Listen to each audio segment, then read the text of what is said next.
Hello everyone. Today we present to you one of the most important chapters in the story of Leintalzoo. If you haven't followed our story yet, please click the info link above to jump into the history playlist. It was fun, though quite a bit of work rummaging through the old archives and presenting these all into a few short videos. For those of you who have followed the story, here goes the story from where we left it in the last video. By the mid-1970s, Menschenaffen Freigehege was slowly becoming more of an animal orphanage and shelter and was no longer restricted to great apes. Quite a few smaller monkeys and birds who were taken in as pets in those times suddenly found themselves knocking at the zoo's door, and as the original owners did not or could not take care of them. Slowly, other kind of animals started following. The animal shelter next door found itself embracing a lot of dogs and cats who could no longer be pets for whatever reasons. The bigger and rather exotic animals found themselves being referred to us.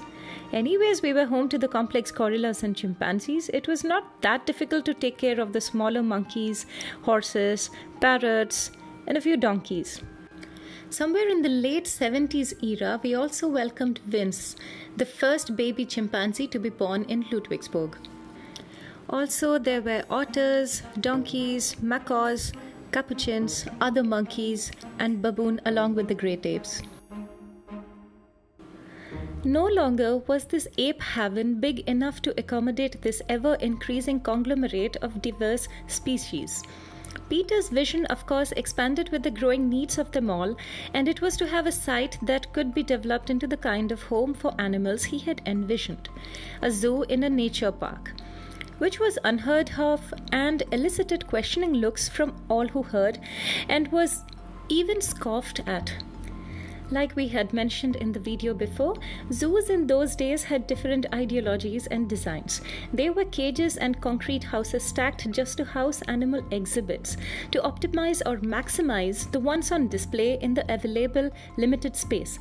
And this is what Peter had found exasperating enough to urge himself to adopt Ebibin for good and make it his lifelong project. Peter had it in mind to come up with a land of his own, as it was going to be a lifelong home for Ebibin and the younger ones they had taken under their wing. To build strong cages and heating-equipped houses for the animals to live in, to make it both practical and aesthetically pleasing requires capital, plus it is an investment that cannot be displaced that easily when the rent lease expires. In German, it is called Immobilien for a reason.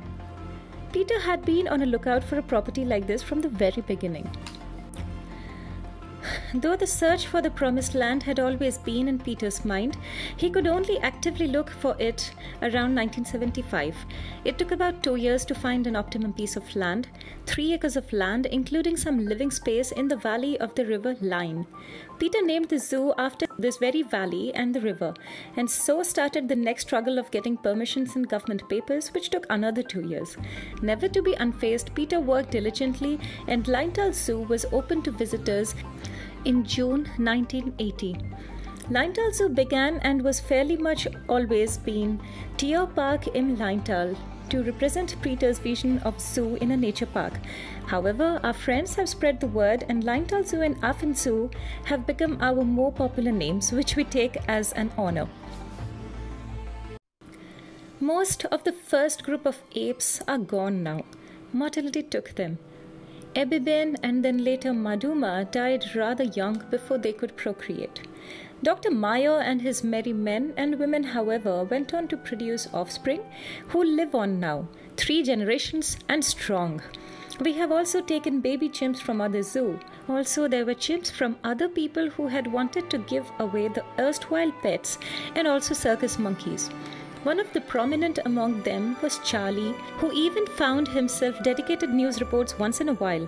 The circus monkey was quite a star of the tabloids, not just demographically, but we have grown much from the small, humble beginnings of the little tool shed at the back of the Gessmann family house in Ludwigsburg. So this was how the big move happened chronologically, but it is no less Herculean a task to build an actual zoo. We plan to tell you some tales of how the zoo was actually built.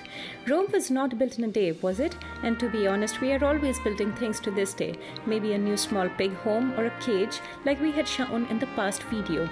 Catch us next time to hear some of the story that is Leintalzoo. Like, share, and subscribe, and spread the joy from the good old days. Until next time, bye bye.